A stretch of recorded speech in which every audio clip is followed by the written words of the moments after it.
Hey folks, welcome back to Only the Best Fantasy Novels. My name is Robin, and today I want to talk about The Wisdom of Crowds by Joe Abercrombie. And this is the exciting, just brutal, just savage finale to the Age of Madness trilogy, which is definitely one of the best fantasy trilogies written in quite a long time. And definitely Joe's best work to date. I agree, okay? I was a naysayer even initially when everyone was saying, the first law isn't as good as this, but I agree. The things that these books have set out to do and have done successfully, there's little to no comparison. Anyway,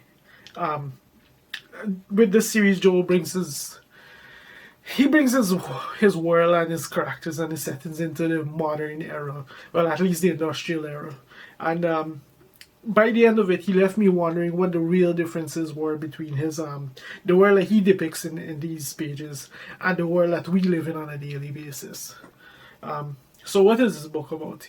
Basically, the great change has come, and the aristocracy is being disbanded. The wisdom of the common man rules, and it is every bit as chaotic and violent as you would think. Leo and Savine must now chart a course through a world that's turned upside down, and execution is just one bad day away for them. Meanwhile, in the north, you have Ricker, who is constantly bleeding allies, even as Blackadder amasses an army to come to take back Scarling's chair. And he's determined to see her back to the mud once and for all. So it's a pretty climactic book, to say the least. But it's just wild when I think about it. Just absolutely wild what Joe gets up to in this book. You can't talk about the Joe Abercrombie book without talking about the characters. And I think this book had the most dramatic shift of the characters that we've seen in any of the books to date. And obviously the first two that really jump out are Leo and Savine. Given where we first saw Leo as this just rambunctious, excitable cat who just wants to glory in war and that kind of thing, and uphold that whole camaraderie, heroism kind of thing. Given that was his whole shtick, this book made it really clear how far he's fallen, how much he's changed, how drastic the change has been. Like, Leo is a person no longer afraid to do what needs to be done to get things done, and his transformation, both from his internal logic and from his internal morality, the way he now thinks about problems as compared to before, which is drastically different. The way he and of course the physical changes, they harken to a particular one of my favorite characters in this entire in that Joe's ever written. They very much recall that particular person to mind, and yeah, it's going to be interesting to see when the inevitable sequel series comes to this, how much Leo changes as the years go by. And then we have Savine, who went in the completely opposite direction. She's been so changed by the trials that she's gone through, and and what she's witnessed and all of that she begins to the core of the person that she was before is still very much there, but it's been tempered and redirected in an all new direction. She's much more. She's decided to almost change the brand that she presents to the world, and that's very much the feel that you get in this book. Like, she still is at heart very much the person who she was, but now she's something more, and it's a change for the better. And it's a really complicated dynamic that's now evolved between these two, because they given just their relationship from the first book onwards, it's just to see where they land and what this means for the future of this story moving forward is exciting, to say the least. So there's those two, and then of course there's the other two characters who I have to talk about, and they're my two favorite of this entire series. The first we have is Orso.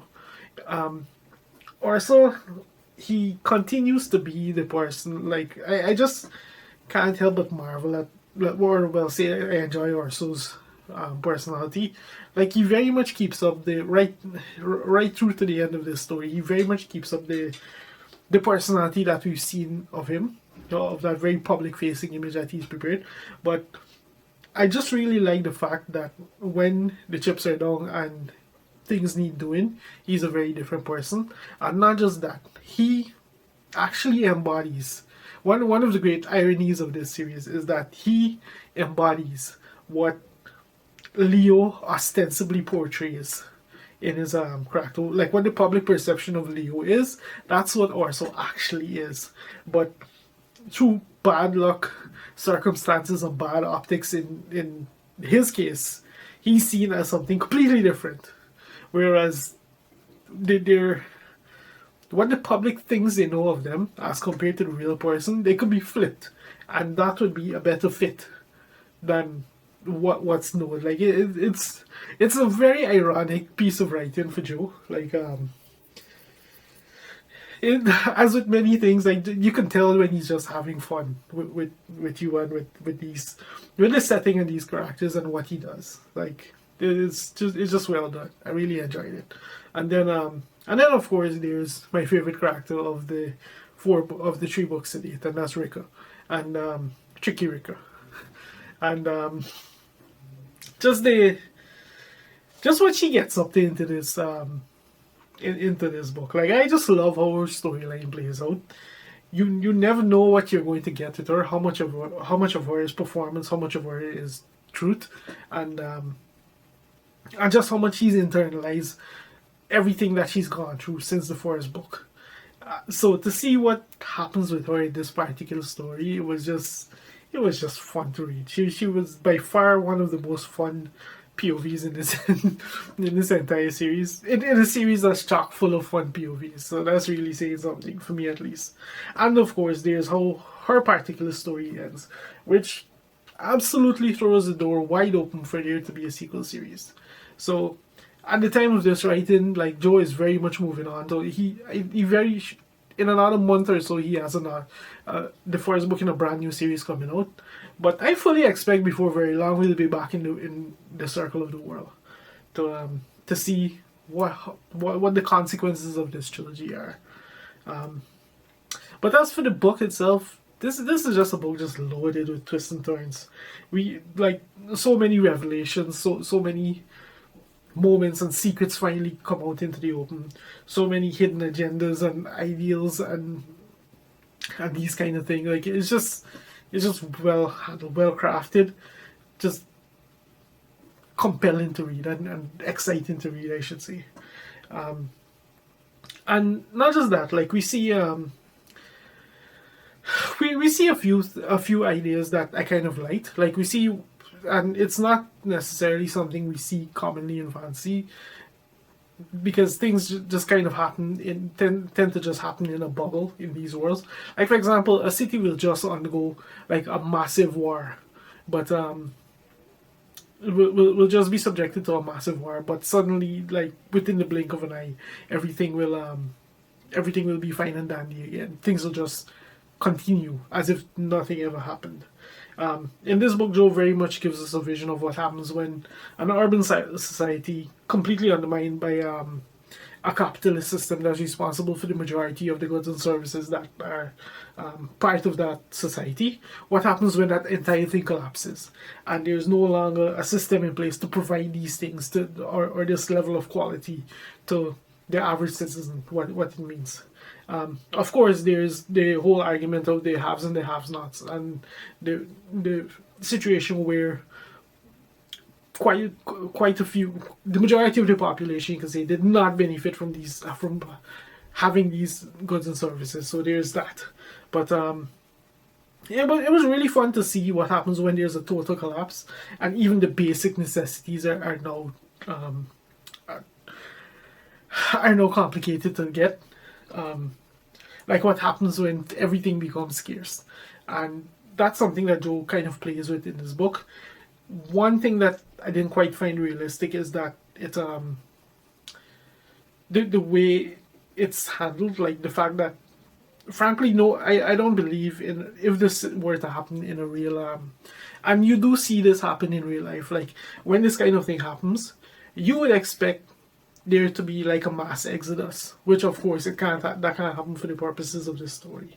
And of course you could argue that given given the way these books are set up, where would people even flee to? So there's that. And there, of course, there were relief efforts and these kind of things going on, but it's a whole complicated mess. And as much as I have my nitpicks with it, like there are decisions that were very much made for the purposes of the story and the story that needs to be told. At the same time, it kind of takes away from like the realistic reactions then of the thing. But of course, this is a fantasy book, like whatever, right? So there's that. I guess this is a really stupid nitpick, but it's something I couldn't help thinking about when I was reading this.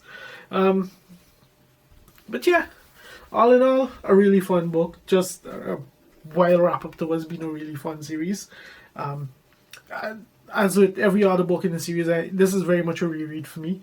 And one thing this book really cemented for me is that I found that the author, because this is now one of a few authors that I've reread, and I found that the authors that stand the best to reread, especially books like these where there's just so much going on, the ones that stand the best for the reread are the ones where they have something about the prose that makes them stand above their average.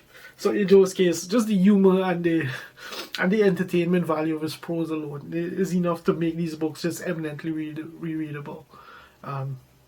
But yeah, that's pretty much my take on The Wisdom of Crowds. If you've made it this far into the video, thank you very much for watching, and I'll see you next time.